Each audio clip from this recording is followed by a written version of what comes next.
Hi guys, this is your channel. Welcome to Tamil Banba. நீ நம்ம என்ன பார்க்க போனால் வைலிட்டோட சாப்டர் 59 to 60 தான் பார்க்க போகிறோம். ப்ரீவியஸ் எபிசோட் என்ன ஆகி பார்த்தீங்கன்னா லீயை ஸ்கூலெல்லாம் புள்ளி பண்ணிட்டு இருப்பாங்க. இல்லை அவங்க அப்பாவும் டார்ச்சர் பண்ணிட்டு இருப்பாங்க லீயை. டைவான் தான் அவனுக்கு டைவுண்டோ சொல்லித்தன்ட்டு லீயை ஒரு மனுஷனாக மாற்ற ட்ரை பண்ணிட்டு இருப்பா. அப்படி அந்த டைம் அப்போது பைக்கர் கேங்க்கும் டைவானுக்கும் முட்டிக்கும். அதில் லீ இடையில மாட்டிக்குவான். டைவுண்டோ காப்பாற்றலாம் போகும்போது லீயே சூப்பராக ஃபைட் பண்ணி அவங்கள தோற்றி விட்டுருவான். ஆனால் நம்ம டைவுண்டோதை பார்த்து லைட்டாக ஜெலஸ் ஆவான்.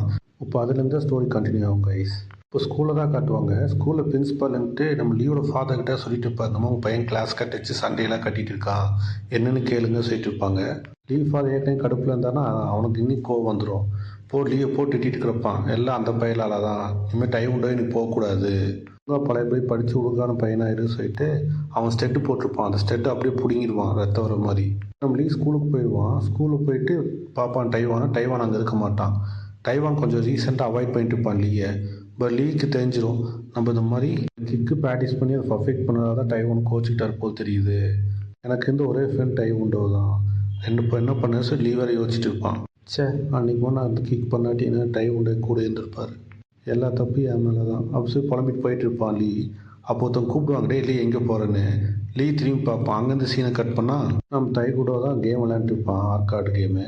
அவனே நினச்சி பார்ப்பான், இது சைல்டிஷாக இருக்குது, நான் கொஞ்சம் ஜெனியூனாக நடந்துக்கணும். நான் கோச்சுக்கு போனாலும் அவன் ஃபோன் பண்ணுவேன், அவனும் ஃபோன் பண்ண மாட்டேறான். ஃபஸ்ட்டு அவனே வரட்டும், அவனுக்கு நான் சர்ப்ரைஸ் வச்சுக்கிறேன் சொல்லிட்டு இருப்பான். என்னென்னு பார்த்தீங்கன்னா அவன் டைகுண்டோவில் மஞ்சள் பெல்ட் வரையும் டெவலப் ஆகிருப்பான் லீ. அதுதான் வச்சுருப்பான் டைவான் என்னதான் ஜெல்லஸ் பட்டாலும் பட் ஸ்டில் அவனுக்கு லீ ரொம்ப பிடிக்கும். நான் அவனுக்கு டீச் எந்த டெஸ்ட் கூட பண்ணாட்டி எப்படி அவனுக்கு ஃபஸ்ட்டு ஒழுக்கத்தை சொல்லி தரணும் சொல்லிட்டு டைவான் டெஸ்ட் மாதிரி வச்சுட்டு இருப்பான். அவனை ஃபஸ்ட்டு யார் கூப்பிட போகிறான்னு. அப்போ ஒரு பையன் நம்ம டைவான்ட்ட சொல்லுவான், அந்த மாதிரி லீயை பிடிச்சி வச்சுட்டாங்க, அவனை கூப்பிட்டாங்க வா சொல்லுவான். டைவான் எந்திரிச்சு போகலான்னு போயிடுவான். திரும்ப யோசிப்பான், இல்லை அவனால் மேனேஜ் பண்ணிக்க முடியும், அவனால் 1080 டிகிரி கிக் பண்ண முடிஞ்சிச்சுன்னா ஒரு 4-5 பசங்களை அடிக்கணும், பெரிய விஷயம் இருக்காது, நீ போடாசே கேம் ஆட ஆரம்பிச்சிருவான். அப்போ அவனுக்கு ஃபோன் வரும். பார்த்தா அந்த பைக்கர் கேங்காரன் தான் கூப்பிட்ருப்பான். என்ன டைவான் நல்லா இருக்கியா அப்படி கேட்பான். டைவான் கடுப்பாயிடுவான். லீவோட ஃபோன் வேண்டாம் ஓன்ட்டு இருக்குன்னு கேட்பான். அவன் என் கூட தான் இருக்கான், நீ பாதிலேயே போயிட்டியா, அதான் மிச்சத்தை நீ முடிச்சிடலான்னு கூப்பிட்டேன், வரையா நீ இங்கே அப்படி கேட்டிருப்பான். டைவானை அங்கேயே இருந்தா நான் வரேன் டாஸே வந்துட்டுருப்பான். லீயப்பா சொல்லுவான், டே உன் பாய் ஃப்ரெண்ட் வந்துட்டுருக்கான், அவன் வரையும் நம்ம ஏதாச்சும் ஃபன் பண்ணுவோமா சொல்லிட்டு அவன் வயிற்றுலேயே குத்திடுவான். இந்த பைக்கை கேங்கிட்டு இப்போ கிக் பண்ணுறா சொல்லிட்டு அவன் போட்டு அவன் அடிச்சிட்டு இருப்பான். லீ அடிக்கலான்னு யோசிப்பான். கடைசியில் டைவான் அன்றைக்கி சொன்னான்ல விலகி போடான்னு, அதை அவன் நினச்சிட்டு அடிக்க மாட்டான். அவன்ட்டு நான் டைகுண்டோ குயிட் பண்ணிட்டேன், இனிமேல் டைகுண்டோ யூஸ் பண்ண மாட்டேன் சொல்லுவான். பக்கத்தில் ஒரு கட்டையை வச்சுருப்பான். அவன்ட்டு உனக்கு நல்லது தான்டா சொல்லிட்டு கட்டையை வச்சு அவன் மண்டியிலே அடிச்சிருவான். அடிச்சிட்டோம் லீ அப்படியே அன்கான்சியஸ் ஆயிடுவான். அதுவும் நரம்பில் அடிச்சிருப்பான் மண்டையிலேயே இழுத்து. அவனுக்கு அப்படியே தூங்குற மாதிரி கண்ணெல்லாம் சொருகி அப்படியே ஃபுல்லாக பிளட்டெல்லாம் வெளியே வர ஆரம்பிச்சிடும். ஆனால் வந்து பசங்களுக்கு தெரியாது. இவங்க நினச்சிட்டு இருப்பாங்கன்னா அடே அவனை அடிக்கிறான்டா எழுப்புடா சொல்லிட்டு ஒருத்தர் அடிச்சுட்டு இருப்பான். கையில் அந்த பைக்கு கேங் லீடர் போய் மண்டியில் அடிப்பான். அடித்தது போதும் எந்தி டாஸில் அடிப்பான். பார்த்தா ரத்தம் இருக்கும். ரத்தோட ஓடுடாசம் எல்லாம் ஓடிடுவாங்க அங்கேருந்து. நம்ம பையன் கண்ணை அப்படியே கொஞ்சம் கொஞ்சமாக மூடிட்டு இருக்கோம். நான் தூங்க போகிறேன், தூக்கமாக வருது அப்படின்னு சொல்லிட்டு மயங்கிடுவான். இந்த ஊர் கட்டுவாங்க. நம்ம டைவான் தான் வந்துருப்பான். நம்ம டைவான் நினச்சிருப்பான், இப்போ லீ அவங்ககிட்ட இருக்கா, அவங்கள அடிச்சு நான் லீயை காப்பாற்றினா திரும்ப லீ எனக்கு அசிஸ்டண்ட்டாக வந்துடுவான், நாங்கள் பேசிக்கலாம் அப்படின்னு பிளானை போ சிரிச்சுட்டு வந்துட்டுருப்பான் டைவானு. வந்து பார்த்தா லீ அப்படியே படுத்துக்க இருப்பான், ரத்த வெள்ளத்தில் இருப்பான். நம்ம டைவானுக்குன்னா கை காலம் நடுங்க ஆரம்பிச்சிடும். உடனே அவன் தூக்கிட்டு ஹாஸ்பிட்டல் போவான். டைவான் லீ அப்படியே தூக்கிட்டு ஹாஸ்பிட்டல் ஓடி போவான். டாக்டர் எப்படியா காப்பாற்றுங்க டாக்டர் சொல்லி போயிட்டு இருப்பான். ஆனால் லீ எப்படியோ இறந்துட்டான் சொல்லுவாங்க. இதை டைவானால் தாங்கிக்கவே முடியாது. அந்த பார்த்திங்கன்னா அவங்க அப்பா அழுது ஓரமாக உட்காந்துட்டு இருப்பாங்க. டைவான் நினச்சி பார்ப்பான், அவனோட மனைவி கூட கேட்கலையே, அதுக்குள்ளே போயிட்டேனே, கடைசி நாள் எப்படி ஆகி போச்சு, ஒழுங்கான பையனாக இருந்தான், நான் தான் அவனை வெளியே கொண்டு வர சொல்லி மாட்டிட்டேனே அப்படி அழுதுட்டு இருப்பான் நம்ம டைவான். ஒரு சட்டம் இருக்கும், இந்த மாதிரி 14 வயசு கீழே கொலை பண்ணால் சீக்கிரம் வெளியே வந்துடலாம், இது ஆக்சிடென்ட்டாக அச்சு சொல்லிட்டு இந்த பசங்களாம் வெளியே அனுப்பிடுவாங்க சீக்கிரமாக. இந்த பசங்க வழக்கப்போல் அவங்க ஸ்பாட்டில் உட்காந்து தம் அடிச்சு பேசிட்டு இருப்பாங்க. ஏன்னா நம்பவே முடியல, அவன் ஒரே அடியில் செத்துட்டான். அவன் கடைசி வார்த்தை என்னன்னு தெரியுமில்லடா, டைகுண்டோ நான் குயிட் பண்ணிட்டேன்னு சொன்னான், சொல்லிட்டும் செத்துட்டான் பாவம் சொல்லிட்டுப்பான். அவன்லாம் பாவம் இல்லடா, நம்ம தான் இப்போ அவசரம் ஒரு பக்கத்துக்குள்ள புலம்பிட்டு இருப்பாங்க. அப்போ அவங்கள்ட்ட ஃப்ரீயாக ஒரு அதெல்லாம் என்ன இடப்போகுது அசால்ட்டாக பேசிட்டு இருப்பான். டைவான் வேகமாக ஒரு காரில் அந்த பைக் இதெல்லாம் உடச்சிட்டு உள்ளே வருவான். அப்போ டைவான் கீழே இறங்கி சொல்லுவான், நானும் 15 வயசுக்குள்ளே தான் இருக்கேன், அப்போ நானும் அடிச்சு உங்களை ஜெயிலுக்கு போனால் சீக்கிரம் வெளியே வந்துடுவேன்டா, வாங்கடா சொல்லிட்டு இருப்பான். இவங்களாம் சுற்று போட்டுருவாங்க, பைக் சைலன்சரு செயின் எல்லாச்சும் நம்ம டைவானை கேட்பாங்கன்னா தனியாக வந்துக்கிறியா, யாரும் கூட வரல அப்படி கேட்டு நக்கடிச்சிட்டு இருப்பாங்க.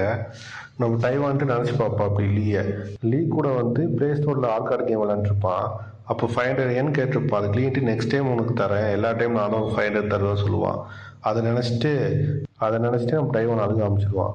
அழுதுகிட்டே கேட்பான், டேய் உன்கிட்ட ஒரு 500 yen இருக்குமா அப்படின்னு சொல்லி கேட்பான். நமக்கே இந்த சீனை பார்க்கும்போது ஒரு மாதிரி சங்கடமாக இருக்கும். இதெல்லாம் ஆனிமே ஆட்டினாங்கன்னா பயங்கரமாக இருக்கும் பார்க்குறக்கு. எனக்கு இந்த பேனல் ரீட் பண்ணும்போது எனக்கே ஒரு மாதிரி இருந்துச்சு கைஸ்.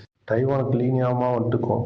உடனே அதை நினச்சி அடிச்சுட்டுப்பான் எல்லாத்தையும். அந்த டைம் நான் ஏன்டா சீக்கிரம் வரல சொல்லிட்டு இவன் நினச்சி இன்னொருத்தர் அடிப்பான். நாளைக்கு கோவப்பட்டு கூடாதா அப்படின்னு நினச்சி இன்னொருத்தர் அடிப்பான். இது மேலே இருக்க தப்பெல்லாம் சொல்லி மற்றவங்களை அடிச்சுட்டு இருப்பான். நான் அவனை அவாய்ட் பண்ணிக்கூடாதா சொல்லிட்டு திரும்ப ஒருத்தர் அடிச்சுட்டு இருப்பான்.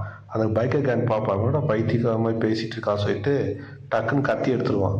கத்தியை திணிட்டுவான், ஒழுங்கா போயிரு இல்லை லீ கொண்ட மாதிரி உடனே கொண்டுருவேன் சொல்லுவான். அது டைவான் சொல்லுவான், லூஸ் மாதிரி பேசாடா, லீ ஒன்றும் நீ கொல்லலை, லீயை கொண்டது நான் தான்டா சொல்லி ஃபீல் பண்ண ஆரம்பிச்சிடுவான். ஆனால் டைவான் மட்டும் அந்த டைம் அவாய்ட் பண்ணாமல் இருந்தாலும் கூட்டப்போ போயிருந்தாலும் லீயை காப்பாற்றிக்கலாம். இவன் தான் கொண்டேன்னு சொல்லிட்டு ரொம்ப டிப்ரெஷனில் இருப்பான். ஒரு சைக்கோமா ஆகிட்டு மாற்றி பொழ காமிச்சிடுவான் எல்லாத்தையும். அந்த பைக்கர் கேங்கோட வாய் கால் எல்லாத்தையும் உடச்சி விட்டுருப்பாடி. லீ அடிச்சு மாதிரி இவன் மண்டையிலேயே ஒருத்தன் அடிச்சுவான் பேஸ்பால் பேட்டை வச்சு. நம்ம டைவான் அப்படியே திரும்பி அது கேட்பான், அவன்கிட்ட ஒரு 500 yen இருக்குமா அப்படின்னு கேட்பான். அவன் பயந்துருவான். டைவான்கிட்ட பேஸ்பால் பேட்டுக்குமே அவன் போட்டு எல்லாத்தையும் மிருகத்தனமாக அடித்து எல்லாத்தையும் மயக்கி போட வச்சிருவான். கஷ்டம் அவன் லீடர் ஒருத்தருப்பான். அவனை என்னை மன்னிச்சு சொல்கிறானா, உன் மன்னிப்புக்கு இங்கே யாருமே இல்லையடா அப்படின்னு சொல்லிட்டு அவனையும் பார்த்தா அந்த பைக்கர் கேங்கே ரத்த வெள்ளத்தில் கிடக்கும். எல்லாத்தையும் கை வேற கால் வேற உடச்சிட்டு இருப்போம் அப்படி நம்ம டைவானு. எல்லாத்தையும் அடிச்சு முடிச்சு டைவான் ஓரமாக உட்காந்து அழுக ஆரம்பிச்சிடுவான். Bus out ஆரம்பிச்சிருவான். அப்படி கத்த ஆரம்பிச்சிருவான். அவனை காப்பாற்றணும் தானே நினச்சேன், அப்போ நானே உனக்கு கொள்வேன்னு எதிர்பார்க்கலடா. இவங்க அப்பாட்ட பொம்மைமா இருந்தேன், உன்னை எப்படியாச்சும் அதுலேருந்து மீட்டி கொண்டு வரலான்னு நினச்சேன். அதுலேயும் நான் தோத்துட்டேன், உன் உயிரையும் நான் வாங்கிட்டேன். நீராசி புலம்பிட்டு இருப்பா. அப்படி அவன் நினச்சி பார்ப்பான், இதே மாதிரி தானே லீவ் புத்தக புழுவாக இருப்பான். அதே மாதிரி தான் வீடியோ பார்த்துருப்பான். அந்த வீடியோவில் நம்ம கராத்தா வீரனும் இதே மாதிரி தான் இருந்திருப்பான் சிமிலராக. அப்படியே ப்ரெசண்டில் காட்டுவாங்க. அப்போ ஸ்கூலுக்குள்ளேயே நம்ம டைவான் இருப்பான். அப்போ டைவான்ட்டு அவன் கராத்தாக்காரனோட ஃப்ரெண்ட்ஸ் 2 பேர்த்தையும் அடிச்சுட்டு உன்னை கோவப்படுத்தி பார்க்க தான் நீங்கள் வந்தேன் சொல்லி கராத்தாக்காரன்ட்ட பேசிட்டு இருப்பான். ஓகே guys, இதோ சாப்டர் 16 முடியுது. உண்மையாலுமே எனக்கு லீ ஸ்டோரியும் டைவானோட ஸ்டோரியும் பார்க்குறதுக்கு இந்த எபிசோட் ரொம்ப சேடாக போயிடுச்சு. ஆனால் அதோட ரிசம்பிளன்ஸ் டீட்டெயில்ஸ் எல்லாம் நல்லா பண்ணியிருந்தாங்க இந்த எபிசோடில். Okay guys, see you on another video. Until then, bye.